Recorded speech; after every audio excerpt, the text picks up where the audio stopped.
Hello student, তোমরা যারা ক্যালকাটা ইউনিভার্সিটির আন্ডারে সেকেন্ড সেমিস্টারের ছাত্রছাত্রী আছো, তোমাদের জন্য আজকের ক্লাসটা খুবই গুরুত্বপূর্ণ।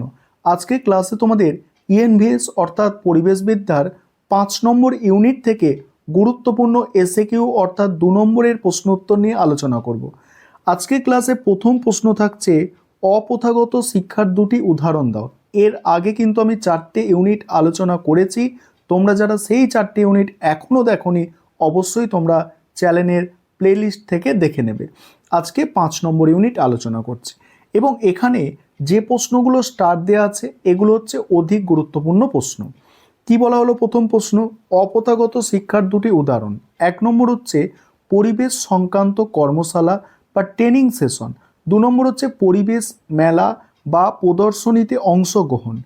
তারপরে দেখো সেকেন্ড প্রশ্ন, পরিবেশ শিক্ষায় আজীবন শিক্ষার প্রক্রিয়া অর্থাৎ লাইফ লং লার্নিং এর ভূমিকা কি?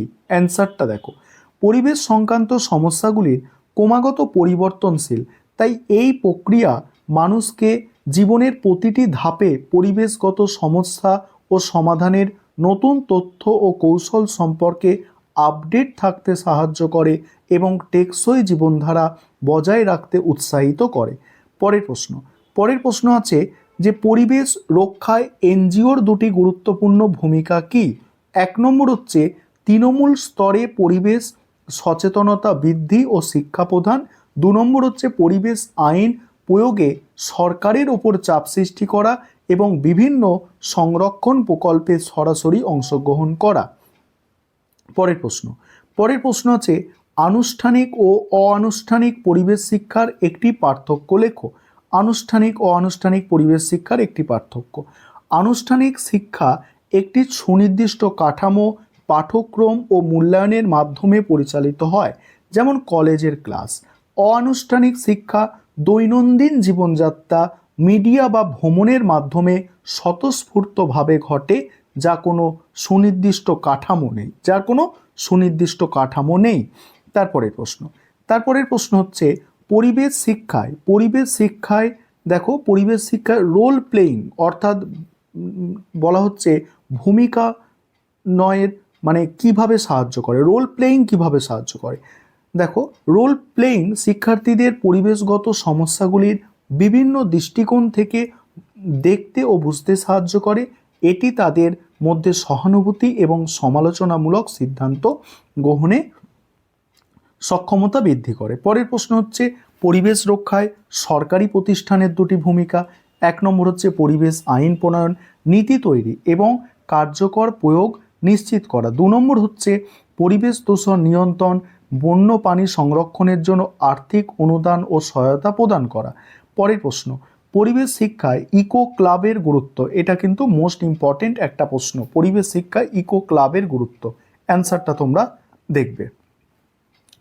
ইকো ক্লাব হলো শিক্ষার্থীদের একটি সংগঠন যা পরিবেশের প্রতি দায়িত্ববোধ তৈরি করে। তারা বৃক্ষরোপণ, পরিষ্কার পরিচ্ছন্নতা অভিযান এবং বর্জ্য ব্যবস্থাপনার মতো ব্যবহারিক কাজে সক্রিয়ভাবে যুক্ত হওয়ার সুযোগ পায়। পরের প্রশ্ন হচ্ছে পরিবেশ রক্ষায় সোশ্যাল মিডিয়ার 2টি ভূমিকা। ঠিক আছে, সোশ্যাল মিডিয়ার ভূমিকা। 1 নম্বর হচ্ছে দ্রুততম সময়ে পরিবেশ সংক্রান্ত বার্তা, সতর্কতা, জরুরি তথ্য বিশাল সংখ্যক মানুষের কাছে পৌঁছে দেওয়া।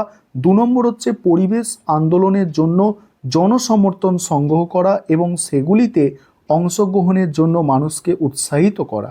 পরের প্রশ্ন, পরিবেশ শিক্ষায় শিক্ষা সফর এর গুরুত্ব। ঠিক আছে, ফিল্ড ট্রিপের গুরুত্ব কি আছে? দেখো, অ্যান্সারটা দেখো, শিক্ষা সফর শিক্ষার্থীদের বাস্তব পরিবেশগত সমস্যা ও বাস্তুতন্ত্রগুলি হাতে কলমে পর্যবেক্ষণ করার সুযোগ তৈরি করে। এর ফলে তাত্ত্বিক জ্ঞানের সঙ্গে সঙ্গে বাস্তব অভিজ্ঞতার সংযোগ ঘটে। তারপরের প্রশ্ন, তথ্য প্রযুক্তির মাধ্যমে পরিবেশ শিক্ষা কি সহায়তা করা যায়?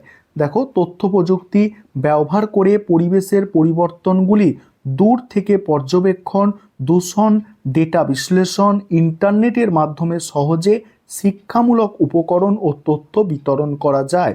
নেক্সট হচ্ছে পরিবেশ শিক্ষায় কুইজ বা বিতর্ক এর একটি সুবিধা। দেখো কুইজ শিক্ষার্থীদের পরিবেশ সংক্রান্ত তথ্য দ্রুত মনে রাখতে ও জানতে সাহায্য করে, আর বিতর্ক তাদের বিভিন্ন পরিবেশগত বিষয় যুক্তি ও পাল্টা যুক্তি বিশ্লেষণ করতে এবং সমালোচনামূলক সিদ্ধান্ত চিন্তা ভাবনার বিকাশ ঘটাতে সহায়তা করে।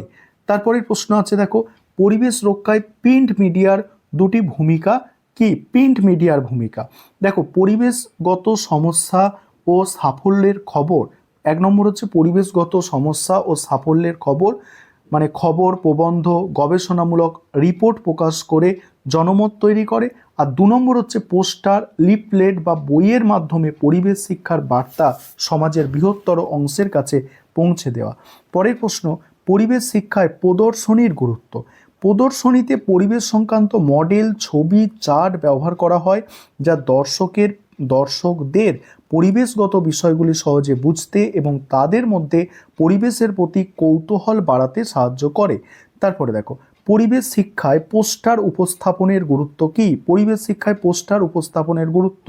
পোস্টার উপস্থাপন শিক্ষার্থীদের একটি নির্দিষ্ট পরিবেশগত ধারণাকে সংক্ষিপ্ত, আকর্ষণীয় এবং ভিজুয়াল উপায়ে অন্যদের কাছে তুলে ধরার ক্ষমতা বিকাশে সাহায্য করে।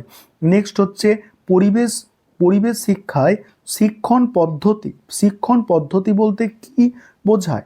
পরিবেশ শিক্ষায় দেখো পেডাগজি হলো শিক্ষার্থীদের পরিবেশের প্রতি আগ্রহী, সচেতন, দক্ষ করে তোলার জন্য শিক্ষক কর্তৃক ব্যবহৃত সমস্ত পদ্ধতি, কৌশল ও প্রক্রিয়া। তারপরের প্রশ্ন উত্তর নিয়ে আলোচনা করব। আরেকটা বিষয় এখানে বলি, তোমাদের জন্য কিন্তু স্টাডি মেটেরিয়াল তৈরি করা হয়েছে। আমাদের অনলাইন ক্লাস চলছিল, এখন স্টপ হয়েছে। এখন স্টাডি মেটেরিয়াল আমাদের কিন্তু প্রোভাইড করা হচ্ছে। তোমরা যারা স্টাডি মেটেরিয়াল পারচেস করতে চাইছো অবশ্যই স্ক্রিনে দেওয়া নম্বরে যোগাযোগ করে স্টাডি মেটেরিয়াল পারচেস করে নিতে পারো। তারপরের প্রশ্ন উত্তরগুলো তোমরা একটু দেখো। পরিবেশ সংক্রান্ত কর্মসূচির মাধ্যমে অর্জিত একটি দক্ষতা লেখো। দেখো অ্যান্সারটা দেখো, অ্যান্সার হচ্ছে দেখো, একটি প্রজেক্টের মাধ্যমে শিক্ষার্থী একটি সমস্যা চিহ্নিত করে, ডেটা সংগ্রহ ও বিশ্লেষণ করা, পরিকল্পনা তৈরি করা, দলগতভাবে কাজ করার মতো ব্যবহারিক দক্ষতা অর্জন করে। পরের প্রশ্ন আছে, একজন সচেতন নাগরিক হিসাবে পরিবেশ রক্ষায় আপনার ভূমিকা। মোস্ট ইম্পর্টেন্ট প্রশ্ন, ভালো করে তোমরা দেখে নাও। তারপরের প্রশ্ন, পরিবেশ শিক্ষায় সেমিনারের ভূমিকা। অ্যান্সারটা দেখো।